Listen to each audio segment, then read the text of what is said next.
Salut les petits potes, j'espère que vous allez bien. Aujourd'hui on se retrouve pour 3 nouveaux threads d'horreur. 2 courts et 1 assez long. J'espère que vous les aimerez, moi je les ai trouvés assez sympas. Les petits potes, j'ai vraiment envie de vous remercier. En ce moment vous êtes vraiment au taquet. Que ça soit les vues, les likes et les commentaires. Et quand je vous demande votre avis pour un truc, vous jouez le jeu à mort, c'est un truc de fou. Genre vous êtes trop gentils, j'ai même vu que vous vous likez entre vous. Bref, c'est fou. Le fait qu'on évolue, c'est en grande partie grâce à vous. Du coup, j'ai bien envie qu'on écrive dans les commentaires bravo les petits potes. Vous savez, je lis les messages à Cookie qui le concernent. Et d'ailleurs, il a un petit truc à vous dire. Eh ben, merci les petits potes, ça fait grave plaisir. Je suis dispo pour des bisous bien baveux ou à la rigueur des gâteaux. Oula, vous l'excusez, il s'enflamme direct le petit. Vous savez quoi, on va passer aux histoires. Donc si t'es pas abonné, je t'invite clairement à le faire et à activer la petite cloche. Si tu veux me soutenir, c'est simple, le petit pouce bleu. Allez, prends ton meilleur chocolat chaud et installe-toi confortablement.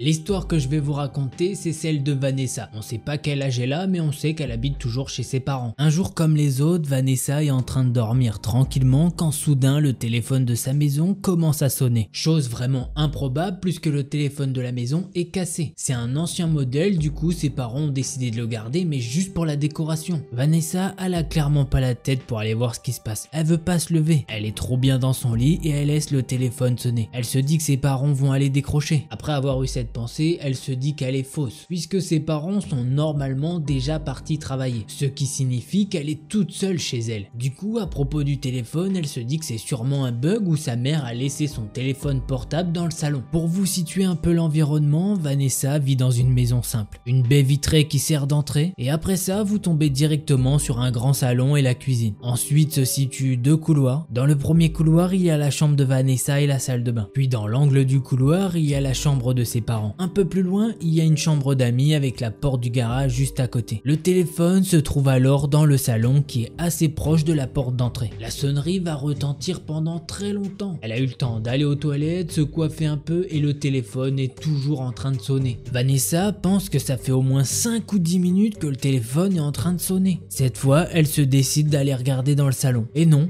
le téléphone de sa mère n'y est pas. La sonnerie vient bien du téléphone fixe décoratif. Vanessa va alors décrocher et dire allô, mais tout ce qu'elle entend en retour c'est des grésillements. Du coup elle raccroche instantanément le téléphone. Juste après avoir remis le téléphone à sa place, il se met de nouveau à sonner. Là elle décroche avec un ton bien plus sec et elle dit oui, c'est qui à l'appareil? Elle entend toujours le grésillement mais il est bien moins fort que tout à l'heure. Elle peut même entendre un bruit de voiture. C'est le bruit d'un clignotant qui vient d'être allumé. Juste après ça, elle entend 2 hommes à la voix grave qui disent viande, manger, cadavre, cru, caché, corps, vite vite. Là Vanessa elle nous dit qu'elle a été assez idiote sur le coup et elle dit pardon. Juste après avoir dit ça, Vanessa va avoir très peur. Les voix commencent à agiter et elle a entendu qui est là? Qui est là? Tuons, vite, vite, mourir. Tuons-la. Vanessa elle a tellement eu peur qu'en essayant de raccrocher le téléphone il est tombé. Du coup elle essaye d'appuyer sur un petit peu toutes les touches pour mettre fin à l'appel. Ça ne fonctionne pas mais heureusement pour elle, elle arrive à raccrocher le téléphone. Après ça les appels se sont arrêtés. Et cette journée là elle nous dit qu'elle l'a passé caché sous sa couette. Car pour elle ce téléphone est relié à un autre téléphone. Même si elle pense que c'est vraiment bizarre puisque son téléphone est censé être HS. Mais bon elle nous dit qu'elle a essayé de se rassurer comme elle pouvait. Voilà, c'est ainsi que se termine cette première histoire. Alors on n'avait vraiment pas eu ce genre d'histoire jusque là. Moi ça me fait penser aux anciennes CB ou des trucs comme ça. Moi j'aime bien dans les faits, ça me fait penser à un ancien film avec Paul Walker qui était très bien. Si c'est vrai, Vanessa devait être totalement en flip. Y a combien de chances que ça arrive? Normalement son téléphone est HS. Là il est mis en relation avec des mecs qui parlent de trucs chelous. Encore elle serait tombée sur un mec qui dit ouais Didier tu fais quoi? Et bah je vais chercher de la salade. Pourquoi? J'aurais compris. Mais là ouais c'est clair que c'est bien plus flippant. Allez, trêve de bavardage, on passe à la seconde histoire.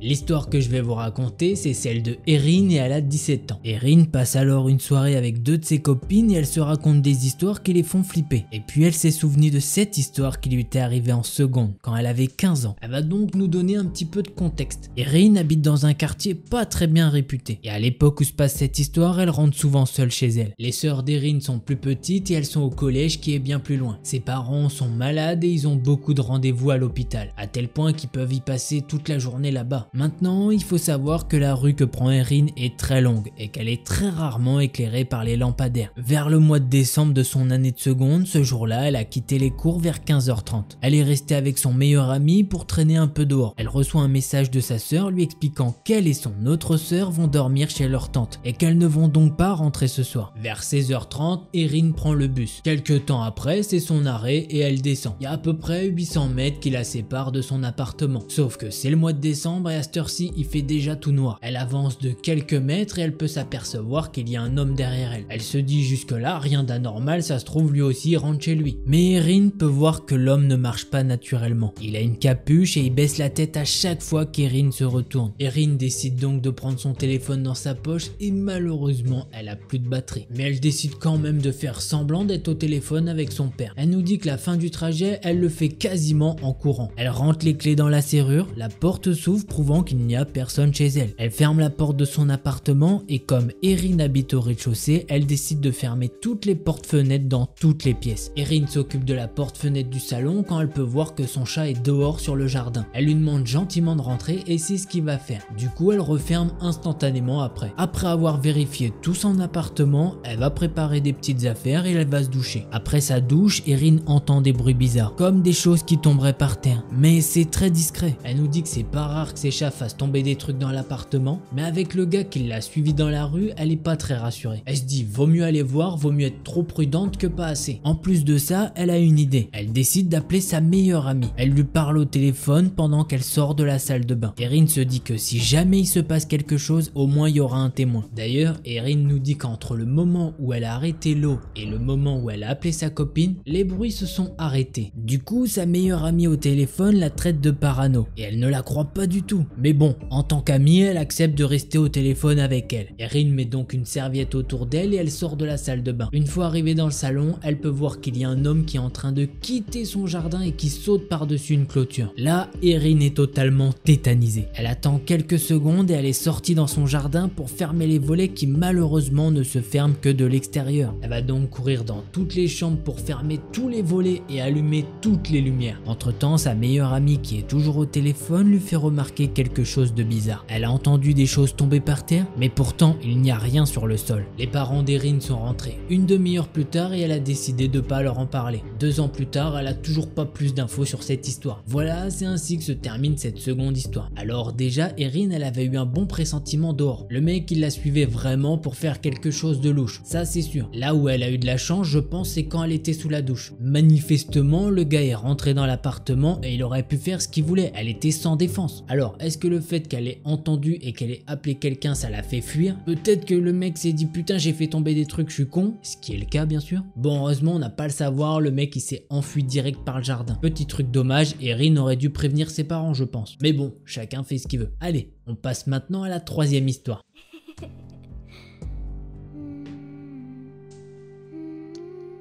L'histoire que je vais vous raconter, c'est celle de Ambre. Et au moment de cette histoire, elle a 13 ans. Lors d'un mardi de novembre, Ambre va rentrer plus tôt de l'école, puisque son professeur de sport n'est pas là. Ambre sait que quand elle va rentrer dans la maison, elle sera probablement seule, puisque sa mère a un rendez-vous important à l'hôpital vu qu'elle est malade physiquement et moralement. Elle nous dit que sa mère est très maniaque à un assez gros stade, et elle supporte pas du tout que les choses ne soient pas à leur place dans la maison. Et elle nous dit que son père travaille durement pour amener de la nourriture à la maison. Ambre va donc devoir rester seule jusqu'au retour de sa mère. Elle aurait aimé la prévenir qu'elle a fini plus tôt, mais malheureusement elle a cassé son téléphone 2 semaines plus tôt. Et comme ses parents n'ont pas forcément le budget pour lui en racheter un, et bah elle en a pas en ce moment. Sur la route pour rentrer chez elle, Ambre ressent une grosse douleur au niveau de la tête. C'est tellement insoutenable qu'elle commence même à y voir flou. Le sol devient de plus en plus proche. Ambre décide alors d'accélérer le pas car elle sent que la migraine prend de plus en plus d'ampleur. Mais plus la maison d'Ambre se rapproche, plus elle a une boule au ventre. Au point où quand elle arrive devant la maison, elle hésite à mettre la clé dans la serrure. Après 5 minutes d'hésitation, Ambre se dit: allez Ambre, ça y est, t'as plus 3 ans, arrête tes gamineries. Elle souffle un bon coup, elle met la clé dans la serrure, elle tourne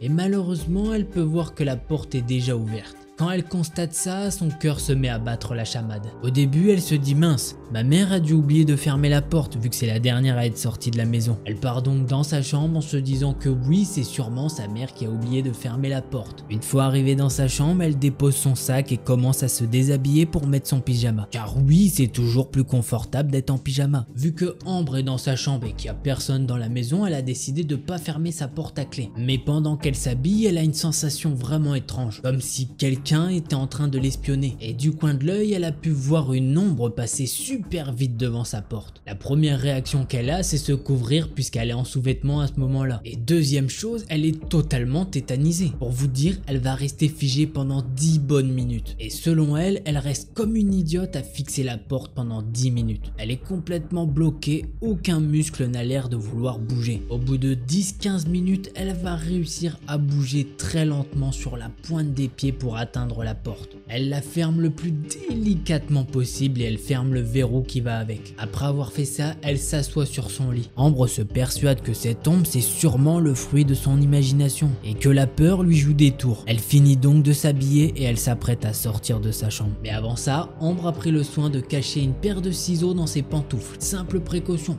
Au pire, elle est idiote mais de toute façon elle est toute seule. Elle se dirige vers la cuisine, mais au même moment, Ambre remarque que pendant qu'elle marche, elle entend des bruits de pas et ils ont l'air synchronisés avec les siens. Comme la fois précédente, elle essaye de trouver un truc rationnel. C'est peut-être le parquet qui grince et ça la rassure. Arrivée dans la cuisine, elle commence à se préparer un sandwich pour le midi. Ambre veut donc prendre un couteau pour découper le fromage, mais en prenant le couteau dans l'étui, elle remarque qu'il en manque un. Le plus gros, celui que sa mère a l'habitude de prendre pour découper les grosses viandes osseuses. Dans un premier temps, Ambre elle se dit que sa mère a sûrement prévu de faire de la viande pour ce soir. Elle va donc regarder dans le frigo par curiosité. Et là, comme vous l'imaginez, il n'y a pas de viande dans le frigo. Forcément, Ambre est vraiment douteuse à ce moment-là. Elle se dit qu'il y a quand même une deuxième solution. C'est que son père a probablement mis le couteau dans le lave-vaisselle. Lui, il est pas comme la mère, il aime pas forcément ranger. Et malheureusement, il n'y a pas de couteau dans le lave-vaisselle. Pour Ambre, effectivement, là, ça commence à faire beaucoup. Là, Ambre, elle commence réellement à s'inquiéter. Comme je vous l'ai dit, sa mère n'utilise ce couteau que pour faire des grosses viandes. Et si son père l'avait utilisé, il se serait pas fait chier. Il l'aurait mis dans le lave-vaisselle. Ambre commence donc à réaliser qu'elle est probablement pas seule dans la maison. Et qu'un inconnu se balade dans la maison depuis le début. Et qu'il est très probablement armé du couteau qui fait la taille de l'avant-bras de Ambre. Ça y est. Elle en est persuadée,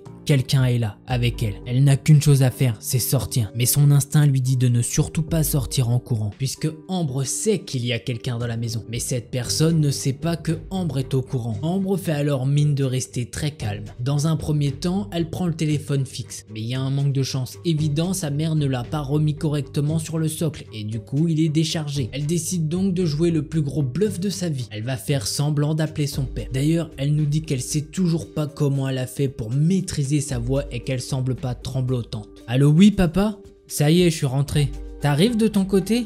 Quand ça? Dans 5 minutes. Avec ton ami? Lequel? Ah oui, le militaire. Ah ouais, il vient avec son chien. Ah oui, il est grave beau son chien. Oui, je sais qu'il est dangereux. Bah après tout, c'est un chien policier, hein. Ah, tu conduis là? D'accord, je te laisse. À tout de suite, bisous. Dès qu'elle a raccroché, elle a entendu le parquet au premier étage. Dès qu'elle a entendu le parquet, son niveau de peur a augmenté d'un niveau. Elle va enlever ses pantoufles pour mettre ses baskets le plus discrètement possible. Au passage, dans la cuisine, elle a pris le soin de prendre un couteau. Elle arrive devant la porte d'entrée, elle tourne les clés, mais heureusement pour elle, elle n'avait pas fermé la porte à clé au final. Du coup, elle sort de la maison tout doucement. Une fois de l'autre côté, elle a refermé la porte en essayant de faire le moins de bruit possible. Mais à ce moment-là, elle se fige. Elle retient toutes ses larmes de sortir. Une fois qu'elle a repris ses esprits, elle court chez sa voisine. Sans même lui expliquer quoi que ce soit, elle lui demande juste son téléphone. La voisine ne comprend rien du tout à la situation, mais elle lui laisse quand même son téléphone. Ambre compose alors le numéro de son père et elle l'appelle. Ça sonne quand soudain retentit la voix de son père à l'autre bout de la ligne. Papa? Ambre? Mais avec quel téléphone tu m'appelles? Pourquoi tu m'appelles pas avec le fixe? Papa, s'il te plaît, rentre. Mais qu'est-ce qui se passe, Ambre? Pourquoi tu pleures? Rentre maintenant. Juste après ça, elle a raccroché. Après 5 minutes, Ambre peut voir son père passer devant la maison. Elle sort, elle court vers lui et elle lui saute directement dans les bras. Son père ne comprend pas du tout la situation et lui demande qu'est-ce qui se passe. Ambre se décide donc à tout lui raconter. Son père la regarde et il la croit. Et il demande ensuite à la voisine d'appeler la police. Quand les policiers sont arrivés sur les lieux, Ambre et son père ont ouvert la porte aux policiers. Ils ont donc vérifié chaque pièce de la maison une par une. Rien, aucune trace, aucune empreinte. Vraiment rien. Un policier s'est alors approché d'Ambre et son père pour lui dire qu'il n'y a rien du tout. Ambre, ça lui fait bizarre d'entendre cette réponse puisqu'elle est sûre à 100% de ce qu'elle a vu et entendu. Et en plus de ça, il y a une chose qui l'inquiète. L'une des fenêtres de la maison est ouverte. Alors que quand elle est sortie, elle sait pertinemment que toutes les fenêtres étaient fermées. Du coup, elle a décidé de donner cette petite info de dernière minute, mais ils lui ont dit qu'ils pouvaient rien faire de plus, ils feront juste des petites patrouilles de temps en temps. Depuis cette histoire, elle a pas eu plus de nouvelles, ce qui fait qu'elle en reste traumatisée, à tel point que Ambre ne veut pas rester toute seule dans la maison. Ses parents lui ont donc acheté un nouveau téléphone et ils ont fait installer des caméras de sécurité. Voilà, c'est ainsi que se termine cette troisième histoire. Alors la petite Ambre, elle finit les cours plus tôt, quoi de mieux. Mais une fois rentrée chez elle, ça fait pas plaisir. Déjà t'as la porte ouverte, ça c'est suspect. Ensuite elle est quasi convaincue qu'il y a quelqu'un qui est passé vu qu'elle a sûrement dû le voir dans son champ périphérique. Mais bon, elle est jeune, elle essaye de rationaliser un max. Ensuite dans la cuisine il manque le plus gros des couteaux. Ça fait comme dans les films, c'est pas bien. Par contre, Ambre, elle a été hyper smart. Elle a fait genre d'appeler son père avec des renseignements qui faisaient peur quand même. Ouais, il est militaire. Ah oui, il a un gros chien. Oui, c'est vrai. Je comprends que c'est pu faire peur aux cambrioleurs / je sais pas. Donc bravo à elle de s'être tirée de cette situation, c'est quand même ouf. Voilà, c'est maintenant terminé. Mais avant de partir, si t'as kiffé la vidéo, je t'invite à mettre un beau pouce bleu. Et si t'étais pas abonné, j'espère que ça t'a convaincu de le faire. Et oublie pas au passage la petite cloche, c'est mieux. Et j'ai une petite nouvelle de dernière minute pour vous. Aurore a été promue au rang de chef des petits potes. Elle s'est dit, le petit Delcor, moi je l'aime bien. Du coup, un grand merci à toi Aurore et ton mari, ainsi qu'à son petit spitz nain qui s'appelle Loulou et la chatte qui s'appelle Mia. Ça nous fait plein de petits potes et ça c'est cool. Avant qu'on se quitte, n'hésitez surtout pas à venir sur Instagram, on est bientôt 200. Eh ouais, ça avance. Allez, je vous fais des bisous, en attendant la prochaine vidéo. Portez-vous bien, tchuss les petits potes. Hey, don't you run away. Please stay. Stay with me. If you don't come play with me, then we will kill you.